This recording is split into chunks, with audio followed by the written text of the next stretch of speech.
house calls anyway. I collected your co-pays before I walked out here. Any questions are fine. I love that picture, Beth. Thank you. That is sexy. It's great. And I think it's actually wise to watch yourself because you know you can always get back to where you were. And a lot of the folks watching right now think their best years are behind them. I think we ought to set the standard here. Right? The best years are always in front of you. There you go. It's interesting because Heidi Klum just made the news, and for a different kind of unorthodox weight loss regimen, she's finally spilling her secret on how she stays looking good, doctor, and I'm glad you're here. Thanks for not wearing the scrubs. She actually says that her secret is having lots and lots of sex. Woo.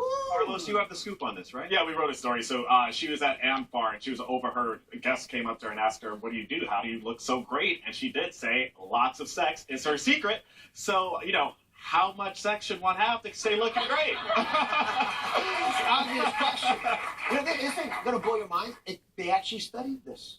Folks went, if they did it in North Carolina, God knows why, they thought this was a place representative of the country, and they went to Scotland and Wales, and they looked at this, and it turns out that without any question at all, if you have more sex, you will live longer. Yep. Right? For men. Oh. Okay. Women, it's about quality. Okay, yes, not quantity. And there's actually a sex diet now. Because most people who get big, if they've got an emotional driver to it, it's because they're looking for love in all the wrong places. So having an intimate relationship with someone, being close to them, and by the way, all these things are with monogamous people who really love each other kinds of stuff. It actually seems to work. The average American has sex once a week. If you just go to twice a week, you live 3 years longer. Wow. Why not? So at least twice a week minimum. So quality is more important than quantity, but huge amounts of quantity are still okay. It's all okay. It's all okay. Coming up, Bevy wants to know if fat-burning tea works, and we have lots of other questions, so Dr. Oz is sticking around to answer them. And later, from DJ Khaled to 50 Cent to Beyonce, it's all about $12,000 cars for their mini-me's. Stick around.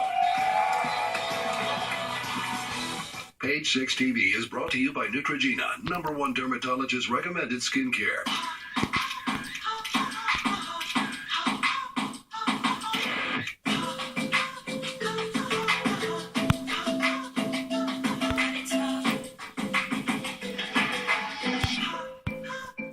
This is a snack. This is another snack. Oh, is that Hershey's chocolate? They're all snack brothers from the same snack mother. It's Hershey's Snack Mix filled with pretzels, almonds, and Hershey's chocolate. Boom! Snack-a-lecca. Hershey's and Reese's Snack Mix. Snacks on snacks on snacks. Mom still thinks Burlington is the place for coats. This time of year, she's absolutely right. Fashion coats, quilted coats, gloves, scarves, boots, hats. all the great brands at a fraction of the cost. Burlington made it.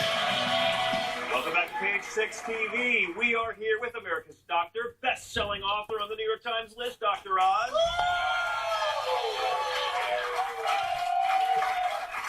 He likes to sign autographs, but it's distracting during surgery. On tomorrow's show, Joe Jonas went from dating Taylor Swift to Demi Lovato and is now engaged to Game of Thrones star Sophie Turner. Dr. Oz, would this be considered an upgrade or a downgrade?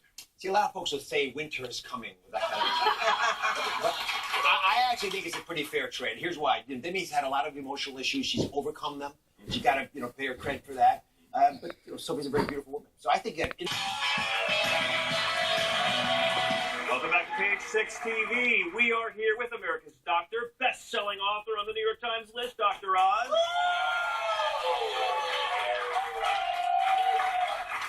He likes to sign autographs, but it's distracting during surgery. On tomorrow's show, Joe Jonas went from dating Taylor Swift to Demi Lovato and is now engaged to Game of Thrones star Sophie Turner. Dr. Oz, would this be considered an upgrade or a downgrade? See, a lot of folks will say winter is coming with that kind of but I actually think it's a pretty fair trade. Here's why. Demi's had a lot of emotional issues. She's overcome them. You got to, pay her credit for that. But Sophie's a very beautiful woman. So I think you got inner beauty, outer beauty. You mix them together, you get a Bula base. It's beauty. Either way it works. Well, Doctor, our contributors, of course, have a ton of questions for you about celebrity health trends. They're dying to know if certain things really work. No personal health issues at all? I do have this rash, but I'll show you after. Who's going first? All right, so Dr. Oz, I recently saw Katy Perry posted this video on Instagram of cupping, but she was cupping her legs. And we've seen Gwyneth Paltrow do this, Michael Phelps has done this.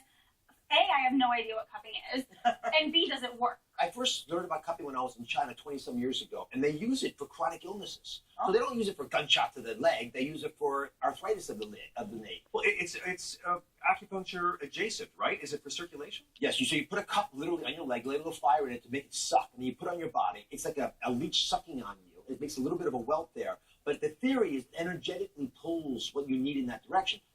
Acupuncture does it in a little different way by stimulating energy meridians. So, if almost 2 billion people on the planet are using cupping, we ought to be respectful of it. We can't prove medically it makes a difference, but I would try it. Yeah, I'm Michael Phelps, it worked for him. It might work for you to win an Olympic gold medal. Carlos. To Dr. Oz. Now, this question is for me, post-pregnant bodies. No, seriously. Whenever a celebrity, whenever they have babies, the conversation is always about how they snap back so quickly. Yesterday, we talked about Beyonce's incredible body.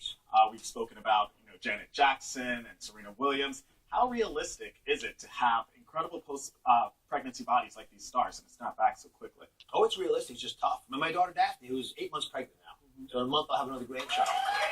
But the first two, those are the first two, and from both of those she bounced back pretty quickly. But here's the deal. First of all, as long as it takes you to gain weight, that's how long it should take you to lose weight. So you're not going to lose the weight in a month. Breastfeed, because it really accelerates calorie burning. If males could breastfeed, we'd be a lot thinner.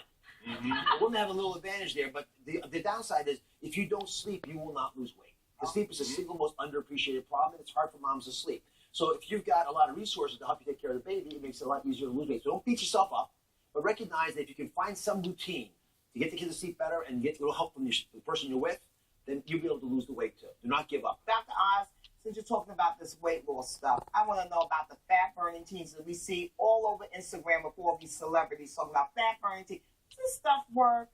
So there's some teas that are good, there's some that are not. A lot of the teas, and this is what I caution folks about, have something called senna in it. Have you heard of senna? Yes. Right. So senna is it makes your intestines squeeze down, which makes you poop more, which can cause a terrible red carpet fail. You don't control it all the time.